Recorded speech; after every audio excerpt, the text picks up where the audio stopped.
그러므로 너희가 이것을 알고 이미 있는 진리에 서 있으나 내가 항상 너희에게 생각나게 하려 하노라.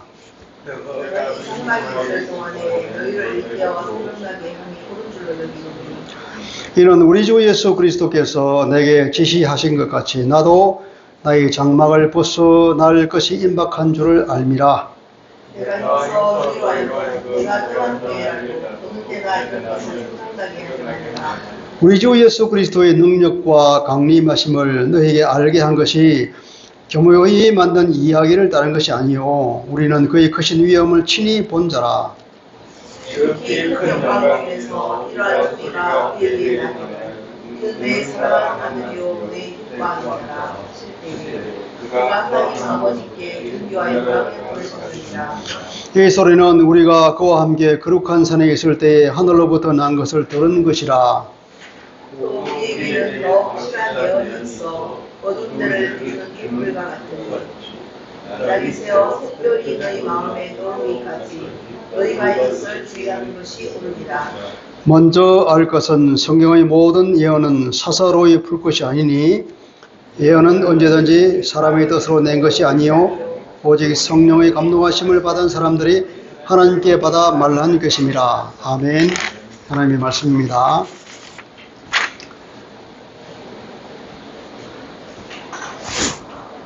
자, 기독교는 어떤 종교입니까? 그러니까 우리는 무엇을 믿고 있죠? 그리고 무엇을 기다리고 있습니까? 그리고 또 성도는 어떻게 살아야 하죠?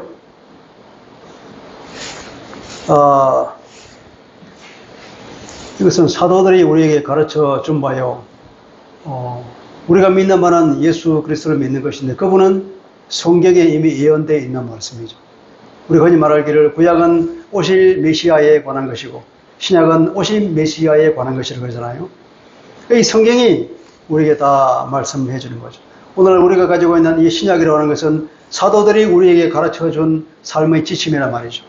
그러니까 기독교는 어떤 종교인가? 그것은 다 성경에 나와 있겠죠. 사도들이 우리에게 가르쳐준 것이라 이 말이에요. 그런데 기독교의 가치는 그런 관념이 우리 속에만 남아있으면 아무런 의미가 없는 것이에요. 삶에서, 각자의 삶에서 그것이 그 기독교의 가치가 구현되지 않으면 내가 그것을 삶으로 살아내지 않으면 그리스도와 나오는 아무런 상관이 없게 되는 거예요. 그래서 사도들은 항상 그 편지에 어떻게 살아야 할 것인가에 대해서 늘 강조하며 제발 그렇게 살아라고. 과거의 삶을 단절하고 이제는 그렇게 큰 은혜를 받았으니 그 은혜에 합당하게 반응하여서 이제는 하나님의 성품, 예수 그리스도 성품에 합당하게 살아라. 이렇게 우리에게 권고해주고 있죠. 베드로 사도는 베드로후서에서 이제 이 말씀을 시작하면서 지난번에는 그렇게 말씀하십니다. 먼저 하나님과 우리 주 예수 그리스도를 알아라. 그렇게 말해요. 하나님과 그분을 알 때에 이제 하나님의 은혜와 평강이 들어온다. 알 때에 생명과 경건에 이르게 하는 모든 것을 우리에게 주신다. 그러죠. 우리가 하나님, 예수 그리스도를 모르면 우리가 은혜도 없고 평강도 없을 뿐 아니라 우리가 구원도 없으며 우리가 그 생명의 그 경건을 이루게 하는데 필요한 모든 것이 어디에 있는지 모른단 말이에요. 받을 수가 없는 거지. 통로가 없으니까. 그래서 사도 베드로는 지난번 설교에서는 이 아는 것을 강조했습니다. 그리고 우리에게 보배롭고 지극히 큰 약속을 우리에게 주시는데 왜냐하면 이 신의 성품에 참여하는 자가 되게 하기 위해서 그렇게 했다고 그렇게 우리에게 설교하면서 신의 성품에 참여하는 성도가 되라고 우리에게 권고한 바가 있습니다. 말하자면 삶을 강조한 것이죠. 근데 베드로후서를 쓸 이 시기에 교회는 안팎으로 큰 위기가 도사리가 있는 거죠. 안으로는 이단이 바로가 있고 바깥으로는 대대적인 핍박이 예고되어 있는 그런 상황이었습니다. 안으로 들어오는 이 이단의 문제, 참 이것은 골마 터지는 문제이죠. 우리가 모르는 사이에 마치 우리 질병이 우리 배 안에서 퍼지고 있는 것처럼 그런 것입니다. 말하자면 명품에는 가짜가 많죠. 명품이 아닌 것을 모조해가지고 파는 사람이 있습니까? 없잖아요. 기독교가 명품이기 때문에 정말로 생명이 있는 말씀이기 때문에 사탄이 그것을 모방해서 가짜를 많이 만들어내는 거죠. 거기에 들어가지 말고 가짜인 우리한테 오라고. 사람을 속여서 멸망 가운데로 이끌어 나가는 것이 사탄이라는 겁니다. 그것이 이단으로 우리에게 나타나는 거죠. 어느 예언사역자가 환상 가운데 봤는데 이 이단이란 무엇인가 하면 이단이란 바로 이 바다에서 여러 물고기를 잡아먹는 달물고기 같다고. 예수 믿는 사람들을 잡아먹는 그런 식용 물고기란 거예요. 이단이.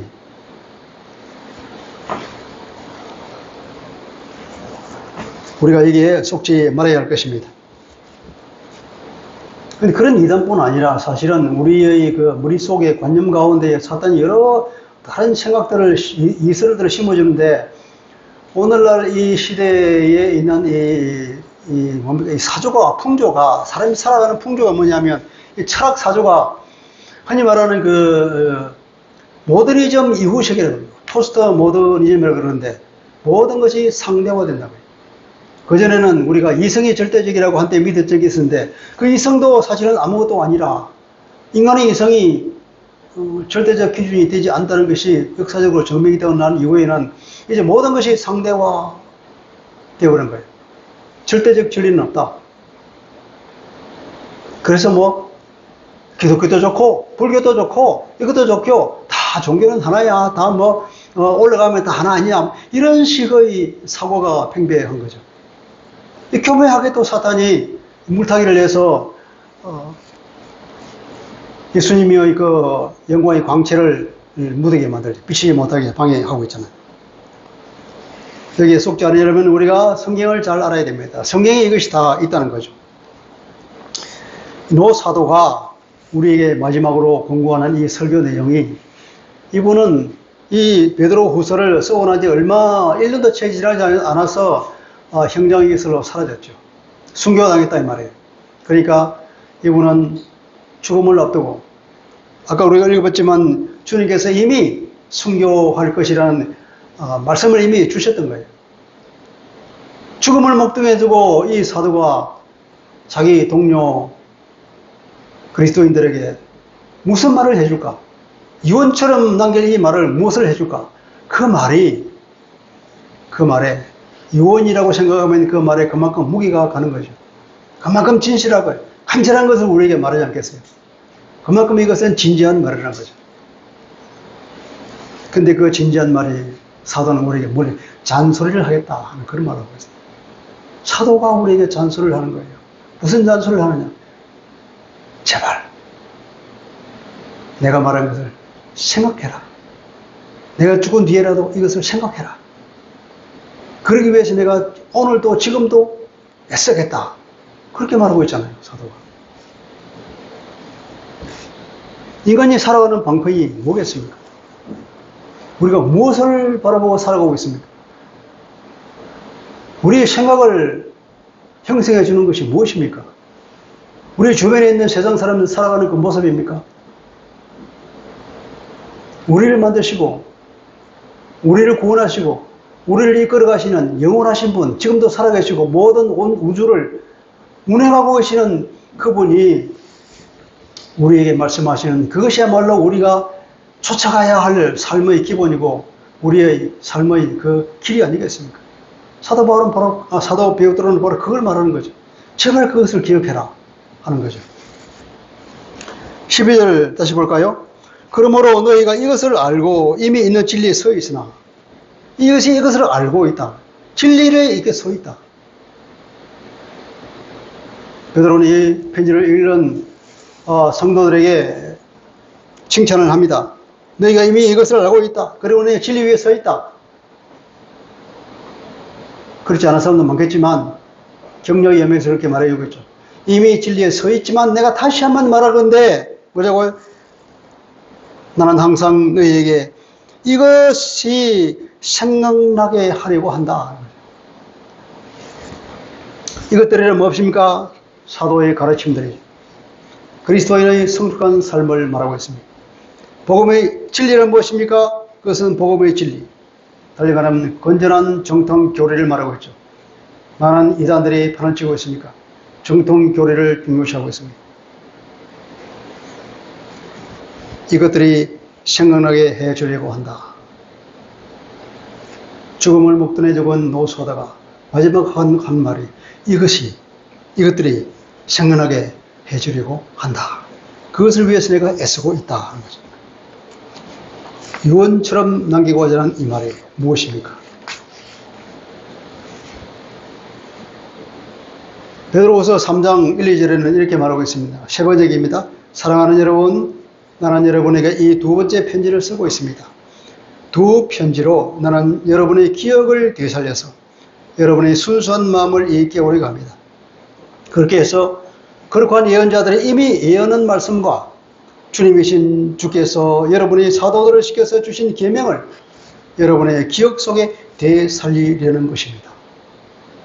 여기서 분명하게 베드로가 두 번째 편지를 쓴 목적이 있잖아요. 무슨 말입니까? 이미 예언한 성경의 말씀과 사도들이 여러분에게 가르친 그 계명을 다시금 생각해서 기억 속에서 끊임없이 기억 속에서 되살렸으면 좋겠다. 이것을 되살리도록 하기 위해서 내가 다시 편지를 쓴다. 그냥 마지막에 유언으로 하는 말이 뭐냐면은 하나님의 말씀과 사도들이 준 그 가르침을 다시 한번 기억 속에서 되살려서 항상 삶 가운데 그것을 실천하라. 그 말이죠. 그래서 13절에 이렇게 말합니다. 내가 이 장막에 있을 동안에 너희를 일깨워. 내가 육신의 몸을 입고 살아있는 이 시기에 마지막 얼마 안 남은 이 시기지만, 이 기간이지만 그동안에 너희를 일깨워서 생각나게 하는 것이 옳은 줄로 여긴다. 그것은 마땅하다.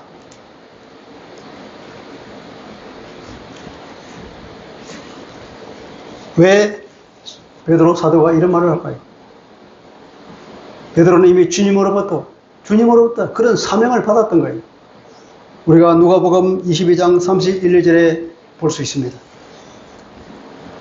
베드로가 혼장남할 그때에 주님이 마지막 십자가를 지은 그 전날 밤에 주님이 이렇게 말씀하시죠. 시몬아 시몬아 보라 사탄이 너희를 밀까 보려다 가리고 요구하였으나 그러나 내가 너를 위하여 네 믿음이 떨어지지 않기를 기도하였노니 너는 돌이킨 후에 내 형제를 붙게 하라. 베드로가 예수님 앞에 혼장남을 할 때 주님께서 이렇게 말했단 말이에요. 넌 곧 큰 시험에 부딪힐 것이다. 그러나 내가 너를 위해서 기도했다. 그러니 네가 나중에 돌이킨 다음에 다시 회개하게 돌아온 다음에 이제는 내 형제를 꼭 해라. 그런데 과연 며칠이 지나지 않아서 그런 일이 생겼습니다. 그리고 요한복음 21장에 주님이 부활하시고 나서 갈릴리 바닷가에서 주님이 나타나셔서 그렇게 말했잖아요. 베드로가 주님을 3번 부인했을 때 베드로를 다시 회복시켜주면서 네가 나를 사랑하느냐 물어봤습니다. 3번 물어봤습니다. 베드로가 주님 내가 주님을 사랑합니다. 그러니까 뭐라고 했습니까?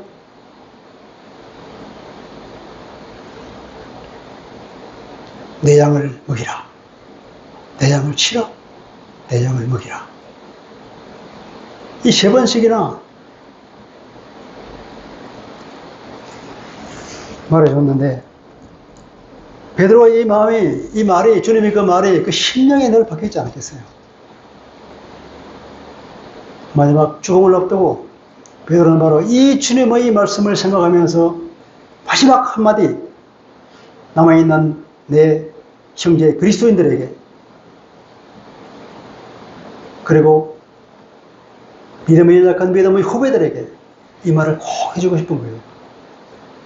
그러니까 이 말을 베드로의 이 말을 우리가 마음속에 또 우리가 깊이 새겨야 할 것입니다. 그래서 15절에 이렇게 말해요. 내가 죽은 후에라도 너희로 하여금 언제나 이런 것들을 생각하도록 힘들 것이다. 얼마 남은 생이지만 그렇게 말할 것입니다. 죽음을 목전에 둔 노사도의 간절한 마음입니다. 핍박과 이단의 바라와 예견되어 있는 그 상황에 미래의 교회를 내다볼 때 이 사도의 마음에 얼마나 걱정과 심려가 있겠습니까?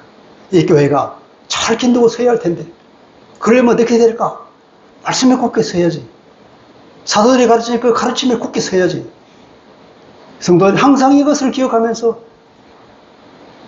교회 안으로 밖으로 오는 그 위기를 대처했으면 좋겠다. 그런 간절한 마음이잖아요. 신앙의 위기에 우리가 기억할 것이 무엇입니까? 바로 그것은 사도의 가르침과 복음의 진리라는 것이죠. 두 번째로 사도 베드로는 예수 그리스도에 대해서 말하고 있습니다. 그분이 어떤 분인가? 그분은 재림할 것인가? 하는 거예요. 지금 교회에 들어와서 압력하고 있는 그 이단들이 뭐냐면은 예수의 재림이 없다! 그렇게 주장하는 이단들이 있다, 이 말이에요.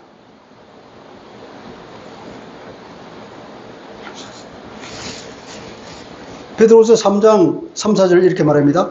말세에 조롱하는 자들이 와서 자기의 정욕을 따라 행하며 조롱하여 이르되 주께서 강림하신다는 약속이 어디 있느냐?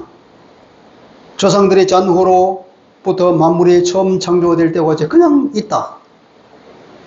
예수님이 재림한다고? 무슨 소리 하는 거야? 하나님이 세상을 창조한 그 지금까지 모두 변함없이 그대로 있는데 헛소리 하지 마. 그렇게 주장하는 이단들이 있단 말이죠. 그래서 재림을 부인하고 그러니까 제멋대로 사는 거죠. 삶이. 그런 사람들을 경계하기 위해서 그렇게 이런 얘기를 하는 겁니다. 예수님이 어떤 분인가에 대해서 분명한 인식을 가져라. 그리고 예수님이 반드시 오신다 하는 그 얘기를 하는 거죠. 예단에 속지 마라. 베드로는 그 말을 하면서 예수님의 재림할 예수님의 하나님 아들 되심 그것을 어디에서 끄고르냐면 자기가 친히 경험한 목격한 변화산에서의 그 사건을 말하고 있는 거예요.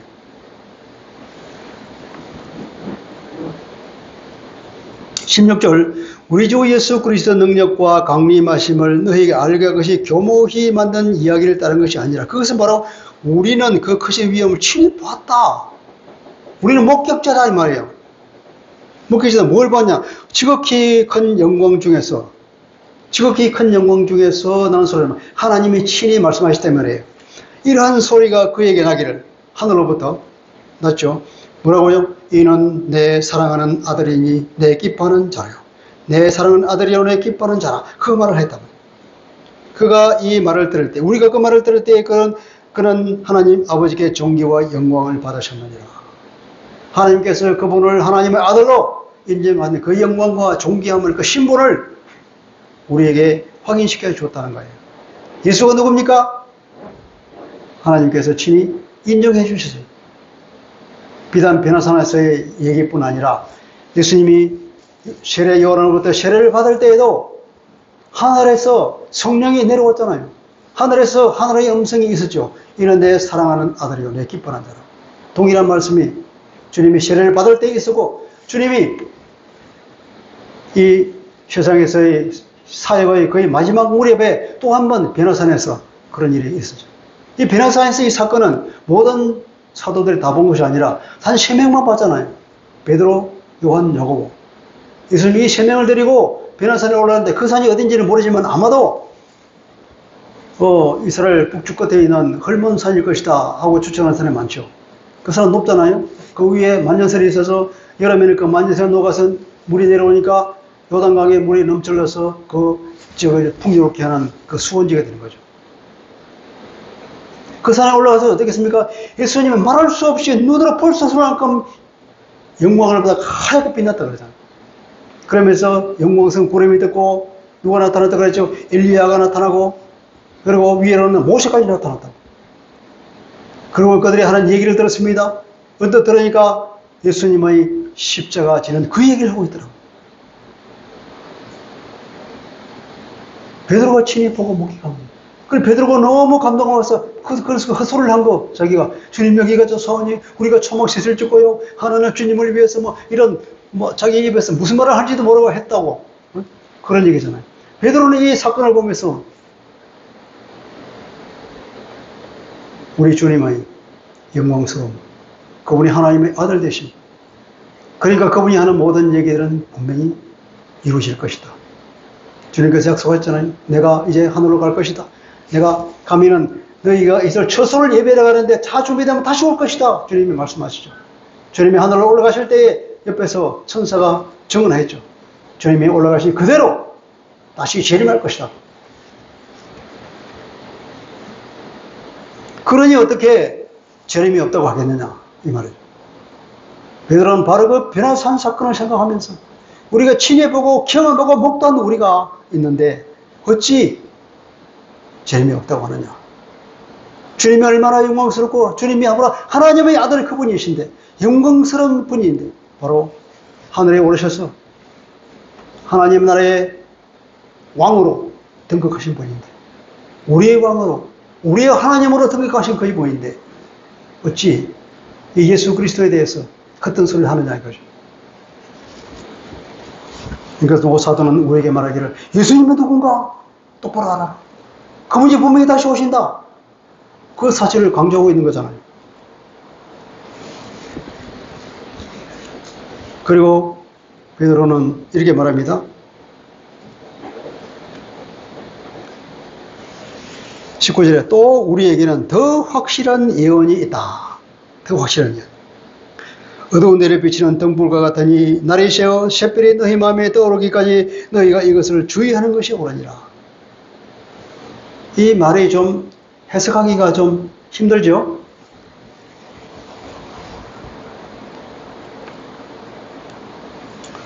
예언이라고 하는 것은 여기 문자적으로는 예언의 말이에요. 예언적인 말. 이거 선지자의 말이죠.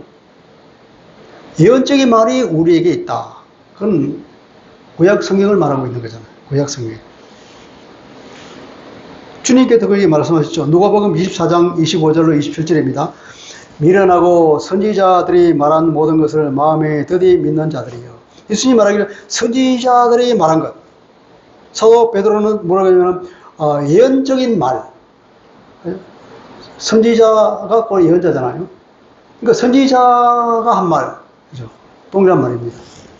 그리스도가 이런 고난을 받고 자기의 영광에 들어가야 할 것이 아니냐 하시고 이에 모세와 모든 선지자의 글로 시작. 모세를 비롯한 모든 선지자의 글로 시작해서 모든 성경에 쓴 바. 그 성경을 전부 뭐냐면은 선지자들의 예언의 말이라고 이렇게 표현하죠. 쓴 바 자기에 관한 것을 자세히 설명하니라. 그러니까 구약 전체가 뭐라고 예수를 증거하고 있다 이 말이에요. 그리고 이 예언이 왜 중요할까요? 21절에 보면 이 예언은 언제든지 사람의 뜻으로 낸 것이 아니라 오직 성령의 감동하심을 받은 사람들이 하나님께 받아 말한 것이다. 하나님으로부터 받아서 말한 것이다. 성령에 감동된 선지자가, 예언자가 하나님이 주신 그 말씀을 하나님으로부터 받아서 말한 것이라 이 말이에요. 그런데 이 성경의 저자는 누구라고요? 하나님이라고. 비록 인간이 있었지만 인간이 자기의 필치와 자기의 지식 수준에 따라서 문학적으로 표현을 했지만 그러나 이것을 그 속에 넣어주신 분은 하나님이라. 성령께서 그걸 감동시켜서 그걸 받아듣게 한 것입니다. 그래서 성경 해석도 함부로 할 수 없는 것이다. 성경에서 반드시 성령의 조명을 받아서 해석해야 되는 거죠. 사사로이. 가톨릭에서는 이것을 개인적으로 그렇게 해석합니다. 성경을 개인적으로 해석하면 안 되고 교회는 성경을 해석할 수 있다. 그런 말이에요. 물론 이 말도 틀린 말은 아닌데 그러나 그것은 가톨릭은 그것을 비유로 어디 가냐면 교회의 권위가 성경의 권위보다 앞선다 하는 근거로 사용하겠죠. 그런 말이 아니죠. 우리는 그렇게 생각하지 않습니다. 성경을 사사로이 개인적인 이익이나 개인적인 목적으로 개인적인 생각에 따라서 자기 철학을 뒷받지 말려고 자기 교리를 뒷받지 말고 그렇게 잘못 해석하지 말고 성령의 조명을 받아서 여러 사람이 공통적으로 이해할 수 있는 다 수긍할 수 있는 그런 합리적인 해석을 하라. 그런 말로 우리는 이해가 됩니다. 요한계시록 22장 마지막 부분은 이렇게 말합니다.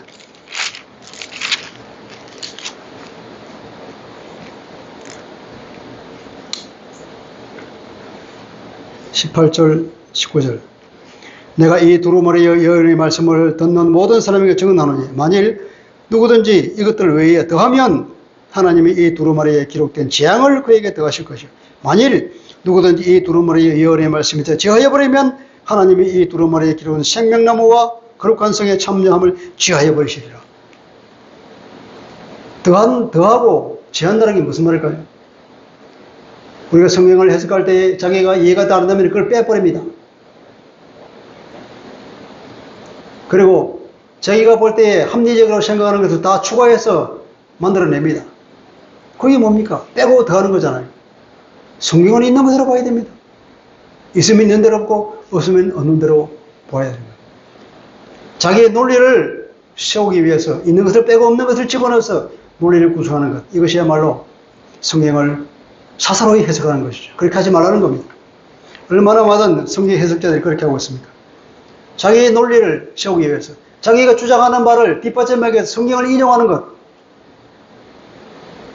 근본맥에서 그런 말이 아님에도 불구하고 그것을 인용하는 그것이야말로 성경에다 다른 것을 집어넣는 거죠. 우리 모두가 다 이것을 두려워해야 할 것입니다. 그리고는 뭐라고 하냐, 이 말씀을 깊이 생각하라고 그럽니다. 19절입니다. 우리에게는 더 확실한 예언이 있어서 어두운 데를 밝히는 등불과 같으니 어떻게 너희가 이것을 주의하는 것이 옳으니라.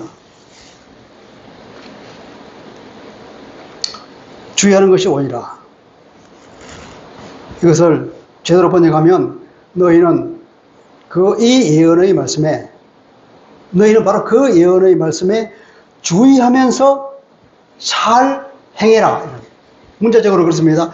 너희는 이 예언의 말씀에 주의하면서 잘 행해라. 잘 살아라 이 말이죠. 신앙생활을 잘 해라. 어떻게? 이 예언의 말씀에 주의를 기울이면서 살아라 이 말이에요. 주의를 기울인다는 건 뭘까요? 이 말은 그냥 주의한다 그런 말이 아니라 주목하고 몰두하고 그 열중하는 것입니다. 그러면 주목하고 몰두하고 열중한다는 건 뭘까요? 여기에 바로 그 힌트가 나오고 있습니다. 등불과 같으니, 등불 같으니 이게 잘못 번역된 거예요. 등불을 대하듯이 이런 말이에요. 어두운 데를 비치는 등불을 대하듯이. 자, 여러분 어두운 데를 가면은 등불을 가져오잖아요. 그러면 어두운 데에서 실족하지 않고 넘어지지 않고 길을 제대로 가기 위해서 어떻게 하죠? 그 등불에 의지해서 가야 되죠. 등불에. 그러니까 여기서 그 등불을 대하듯이 그렇게 주의하는 것. 마치 등불이 의지하면서 어두운 길을 가듯이 이 어두운 세상을 걸어갈 때 여러분은 하나님의 말씀을 의지하면서 거기에 전적으로 의지하면서 살아가십시오. 그 말이죠. 이해가 됩니까 이제? 그 말이에요. 이게 이렇게 어렵게 해석을 해서 무슨 말인지 모르죠. 그렇게 살아가는 거예요. 그리고 언제까지 그렇게 하라고 하냐면 날이 새어 샛별이 너희 마음에 떠오르기까지 그렇게 하라는 거예요. 날이 새다. 날이 새다. 밤이 끝나고 날이 새었습니다. 그럼 뭡니까? 날이라고 하는 것은 주님 재림의 날을 말하고 있습니다. 구약에서는 여호와의 날, 심판과 구원이 이루어지는 그 날. 마지막 심판의 그때, 그날까지, 그 날에는, 그날까지 우리가 하나님의 말씀을 의지하여서 세상 소리를 접어버리고 오직 그 말씀에 의지하면서 쭉 살아가다 보면 그 뒤에는 드디어는 주님께서 재림이 오시면서 우리를 데리고 하늘로 올라가실 것 아니에요. 그날까지 그렇게 하는 거예요. 그리고 너희 마음에 샛별이 떠오를 때까지. 샛별이 뭡니까? 예수 그리스도를 상징하는 말이잖아요. 계시록에 그런 말이 있죠. 예수님은 바로 샛별입니다. 그 샛별이 우리 심령에 나타날 때까지. 모든 것이 밝히 드러나기까지. 지금은 하나님의 말씀이 희미하고 잘 모르고 그렇다 할지라도 때가 되면은 분명히 날이 밝아서 모든 것이 다 드러날 때가 올 거라고요. 샛별이 우리 심령 가운데 심령에 떠올라서 다 알게 되는 그날까지. 날이 새고, 그죠? 주의 날이 이르고 마음에 샛별이 떠오를 때까지. 샛별은 계시록 22장 16절에 보면은 나는 다윗의 뿌리요 자손인 곧 광명한 새벽별이라. 그렇게 예수님. 나는 샛별이다. 예수님 계명성이에요. 그래서 일체의 이단 사슬을 배격하고 어둠 가운데 빛나는 등불에 대하듯이 하나님의 말씀에 주목하고 신앙생활을 하십시오. 그게 베드로 사도가 우리에게 주는 강렬한 권고입니다. 지금은 예언의 말씀이 희미하고 불확실해도 때가 되면은 모든 것이 분명해지고 주님의 얼굴을 보게 되고 그리고 우리도 영광스러운 모습으로 변하고 그리고 하늘나라에 들어가는 그날이 오시오. 고린도전서 13장 12절입니다. 우리가 지금은 그걸로 보는 것 같이 희미하나 그때에는 얼굴과 얼굴을 대하여 볼 것이요. 지금은 내가 부분적으로 아나 그때에는 주께서 나를 아신 것 같이 내가 온전히 아리라. 우리의 마음에 샛별이 떠올라서 환히 빛까져서 다 알게 되는 그날. 날이 쉬어서 날이 밝아지는 그날. 주님이 다시 오셔서 우리를 하나님의 영광과 들이 이끌어갈 그날. 그날까지 우리는 하나님의 말씀에 의지하여서 신앙생활을 해야 될 것입니다. 말씀을 요약해 보겠습니다. 이와 같은 노사도의 권면은 무엇입니까? 사도의 가르침과 복음의 진리를 늘 생각하라는 것입니다. 오늘날 이것은 곧 신약 성경의 말씀이죠. 또 예언의 말씀인데 성경을 깊이 몰두하라고 그랬습니다. 바로 그것이 의지에 살아가고 있습니다. 주님이 오실 그날까지 오직 말씀에 주목하라. 이 말씀이야말로 우리를 천국으로 이끄는 등불이다 그랬죠. 이것은 무엇입니까? 구약의 말씀입니다. 시편 119편 105절입니다. 주의 말씀은 내 발의 등이요 내 길의 빛이니이다. 하나님의 말씀이야말로 우리를 하나님께로 이끌어가는 등불인 거죠. 이렇게 생각한다면 사도 요약은 사도가 우리에게 공간은 바로 신구약 하나님의 말씀에 우리가 주의하면서 그것이 의지해서 살아가라는 그 말로 요약할 수 있을 것입니다. 신구약 성경 말씀에 깊이 몰두하면 그 말씀에만 의지해 살아갈 때에 우리는 이단에 속지 않고 주님의 재림을 기쁜 마음으로 맞이할 수 있을 것입니다.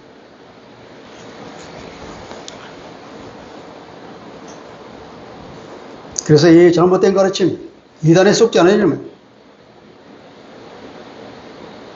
이런 이단 사설에, 이런 잘못된 사상에 흔들리지 않는 삶을 살려면 어떻게 해야 하는가?